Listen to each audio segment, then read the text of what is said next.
F1 Manager 24, create a team career mode for Season 2 Japanese Grand Prix. Konnichiwa from the Suzuka circuit in Japan. The home of Honda, Suzuka is an old-school circuit with high-speed straights and tight turns through the S's. At 130R, the track crosses over itself, then loops back around, giving drivers a sweeping expanse of track to challenge them. Red Bull have outscored their rivals to be at the top of the constructors' table right now. And coming into round 4, there are plenty of teams who want to change that. The weekend begins here.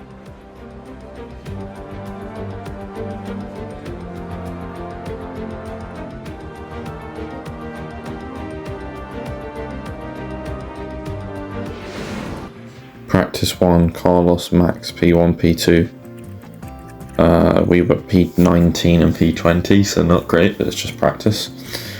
Plus, we need to get some more points today. We got our first points last time out. 8th and 22nd in practice 2. And in practice 3, we got 1st and 7th. Let's get some points today. It's going to be another wet race. Let's get double points, or at least Gio's first points, and improve our position, as both drivers have maximum confidence and maximum setup. Our weekend continues with qualifying, as the drivers fight it out for a strong grid position. Suzuka is a notorious circuit both for its unpredictable weather and the difficulty of closely following other cars. Making the right call on when to head out to avoid traffic and dirty air can make all the difference here. In terms of George Russell and his form, Karun, how's he going to be feeling, do you imagine? We saw some disappointing lap times from them in practice. It could be that the team were experimenting with the car, but the pressure's now on them to deliver. Strap yourselves in. This is Formula One.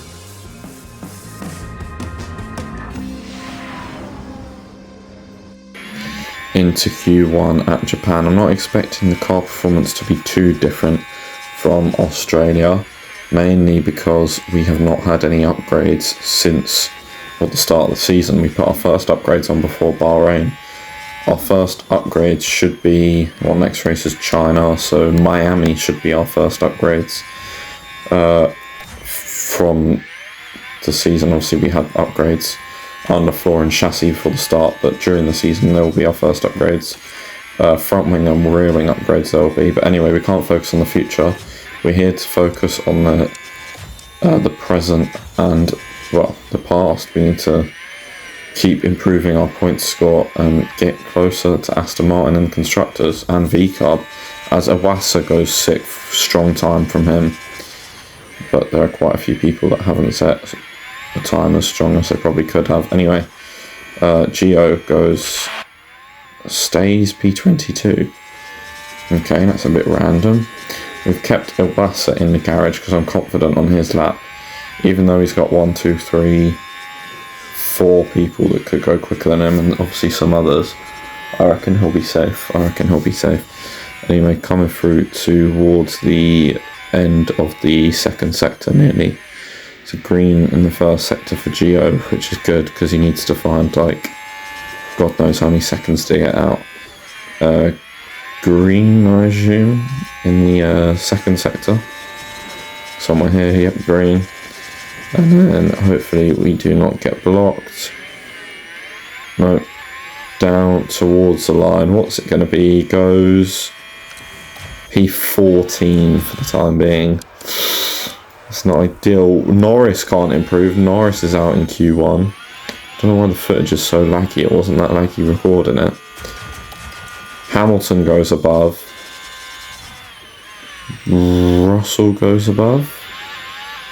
Actually, will Gasly go above? Because that would put us in trouble. Gasly did not go above. So that is us through with both cars into Q2 at the Japanese Grand Prix.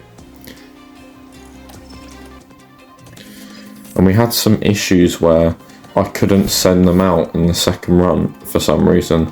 So we end up qualifying 11th and 15th in Q2. Yeah, but it let me send them out for the first run, but never the last run. So we had to simulate that. Oh, and I've just skipped that. Strategy is going to definitely be inters. At what point do you change? I'd say about halfway through the race. Get an undercut. If you push on the inters, you end up overheating them. So, you know, about halfway through the race, put on a new set of inters. But yeah, it should be a good race, and hopefully we can score some points. Welcome back, everyone.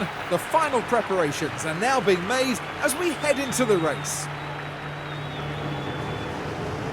Time for Oscar Piastri to show what he can do. It's a promising position for them starting in P3. They'll be looking to make the most of the slipstream. But just what will happen here, your guess is as good as mine. The drivers are warmed up, they're ready to go here at the Japanese Grand Prix. And it's lights out, and away we go. Lights out and away we go. Sorry if you hear a dog, sorry if you hear drilling. Those are both things out of my control. Anyway, overtaking mode on aggressive. Oh, we can do that. That's quite cool. Anyway, round the outside of Alex Albon, going for P10. Up into the points for the first time since the last lap of Australia. So that's good. We're ahead of Albon. Gio's up to 14th, up to 13th. Iwasa has overtaken the Big Daddy team of Ferrari, who supply our engines. And Iwasa may even go for Hamilton. But I don't know why the footage is so laggy. It wasn't that laggy recording this or actually playing the game. As Iwasa goes round the outside of Lewis Hamilton and up into P8, as Gio now goes into P11 ahead of Albon, to the point where one of our cars is getting points today. I mean, Gio and Alex are still fighting on lap 4, to the point where Gio gets ahead, but we've created quite a big gap, you know, 3 and 3/4 seconds, sorry. And now Gio repasses Alex Albon into the 130Rs. There's been a big crash with Bottas and Russell, and that's actually meant that Gio had to back out the overtake on Alex, which is unfortunate. But it puts Iwasa, as Iwasa overtakes Ocon, it puts him into P5 at this moment in time. P5. Could we get a top 5 today? Surely we're dreaming about that, as we see Russell break into the chain, goes way too late into the back of Bottas. That's probably his gearbox and diffuser destroyed. Definitely Russell's front wing destroyed. But now Gio goes full the move again on Alex Albon. We've already got 2 cars in the points. We'd like to get 2 cars quite highly into the points. P9 at this moment in time, as Hamilton and Ocon start fighting, and Hamilton overtakes Ocon. We see Kevin Magnussen have a spin at the exit of the hairpin there, as Hamilton now overtakes Iwasa. Iwasa does fight it though, but Hamilton gets him eventually on lap 18. I'm surprised we even managed to hold off for that long, to be honest. It is what it is. As long as we get any amount of points, preferably there'd be high points of course, but as long as we get any amount of points, that's good. As Ocon now overtakes us, and it's probably because of the tyre where we burnt to get these places early on is the reason why they're overtaking us, sorry. Down to 8th. If we get minimum 8th and 9th today, you know, that's still 6 points. I'll be absolutely buzzing with 6 points, because that would put us above VCARB if they don't get any. But Daniel's currently P10. But Iwasa, saying that, has gone back up to 6th, and Gio comes into the pits earlier than anybody else, apart from Albon. But we are trying an undercut here, as Iwasa loses the place to Ocon. New inters 2.6, well 2.592, but basically 2.6 second pit stop, and Iwasa is going to come in either this lap or next lap, depending on how late we can send him. But I wish I'd, come on, quicker, I've got a race to do here, bloody hell, hurry up. Oh Jesus Christ, why am I taking so long? Anyway, out on in P14 with quite a gap in front, and we're quite a bit quicker than the cars around us. Into the pits comes Ayumu Iwasa, 2.3 second pit stop, very quick and nice. It will be out sort of behind Gasly, maybe? No, in front of Gasly, in a world of nowhere, but it's such an easy move on some of these drivers. As you saw, Iwasa overtake Zhou and Gio overtake Gasly. You know, it's the tyre advantage is just immense And there you see Iwasa get Sonoda and back up into the points on lap 31. As in front, they're throwing all sorts, Ricciardo and Hamilton, because Hamilton started to get held up by this now as well. As Iwasa goes up to 8th, Gio is about to go up to 10th, and he's got Ocon right behind him as Albon right behind him as Ocon has a pit stop issue. Iwasa now on lap 37 goes up to P7, as some of these aren't going to pit till the very last opportunity, as Gio now goes up into P9. So right now we'd be getting minimum, well, 7th and 8th at this point in time, so that's what, 10 points. Be bloody buzzing for 10 points as Ocon starts to mount a comeback, and Iwasa overtakes Leclerc on lap 42. So does Gio as Leclerc pits, and on the final lap Iwasa currently has fastest lap. Leclerc came back through to Ocon as Gio was defending him and just goes slightly off and crashes into the barrier. But it is going to be P6 with fastest lap and possibly P7. We get a minimum of 9 points here. Will be 15 if Gio can get across the line. 15 points from Japan. That is a mega race. We move on to the Chinese Grand Prix now with the sprint. So if we push for more points and better results, as that is a massive push. Only team that wasn't a top 5 team to get into the points, and it was 6th and 7th. Big push now to try and get further up in the Constructors' Championship. There wasn't too much expectation on them today, but they fought hard and found themselves in the points. That makes it all worth it, doesn't it? Seeing your team ready to share the celebrations. Well, Max Verstappen can add yet another podium to his already impressive record.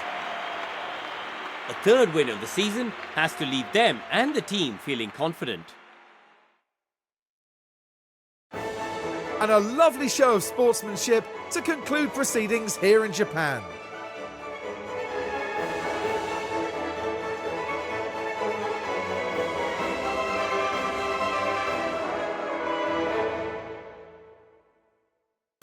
Now, Karun, I'd be really keen to know, how do you think the Haas team will be reflecting on today's result? It was a really strong outcome for them today, with both drivers performing well, capping off a good weekend. And that's all for today, as we wrap up the weekend here in Japan. Join us for the next round as we head to Shanghai for all the excitement of the Chinese Grand Prix. What an incredible race with an incredible result. Max Verstappen, Carlos Sainz, Fernando Alonso, Piastri, Hamilton, Iwasa, Gio, Ocon, Norris and Leclerc. Norris gains 10 places in that one. Iwasa goes up to the top 10 in the standings. Gio goes up to 12th. We go up to 6th. Well, definitely. And we win the Pit Stop Championship. Oh, mate. This is banging up 5 places. Bloody hell. We're pushing for, what I'd say, we're pushing for second, definitely. Red Bull are clear in that championship. We could get second in that championship, for sure. We have the best pit stop for the first time ever in F1 Manager. We get the 1 million contract bonus. We get the upgrade to the boardroom. We get a counter offer for Leclerc. And I'm willing to make a counter offer to get Charles Leclerc in the team. Although I think it's too early to hire someone like this, especially when we haven't got the funds for it. I think we'll wait till next season before we get good driver. That's if we stay at Haas. I mean, I kind of want to, but you know, it's called Create a Team Career Mode. It's not called Haas Career Mode, so maybe we win the championship with Haas, or we solidify Haas in a world championship winning position, and then we go back to our own team and build our own team back up, because our own team is in the ground right now. He wasn't happy with me saying sign immediately. So we'll allow him to sign in about a week's time. As we got rear wing to fix, underfloor to fix, suspension to fix, which we actually need to design new ones of now. Or we need to manufacture some more suspension, I'd say. Do 2, or just do the 1, yeah, that works. I think we're going to go for complete regulation overhaul. we're Haas. We've got not a lot to lose. You know, we're probably going to very well solidify P6 this season based on what it looks like. And then, yeah. Head of aero for next season. Yep, I'm going to accept. Which means we will not be signing Charles Leclerc, but do you know what I mean? The car comes before good drivers. What's the point of having quick drivers but a slow car compared to a quick car with slow drivers? You know, you can make a load of money and get rid of the drivers and replace them with new ones quite quickly. Whereas you can't when you're struggling and you've got a slow car because the money's not coming in and the marketing's not coming in. So yeah, 2 designs complete, but they won't be on until Miami. So we'll wait till Miami for the new upgrades, but I'll see you next time. Make sure to like and subscribe, and I'll see you for the Chinese Grand Prix sprint race next time in F1 Manager, as we also do some research on a couple of parts.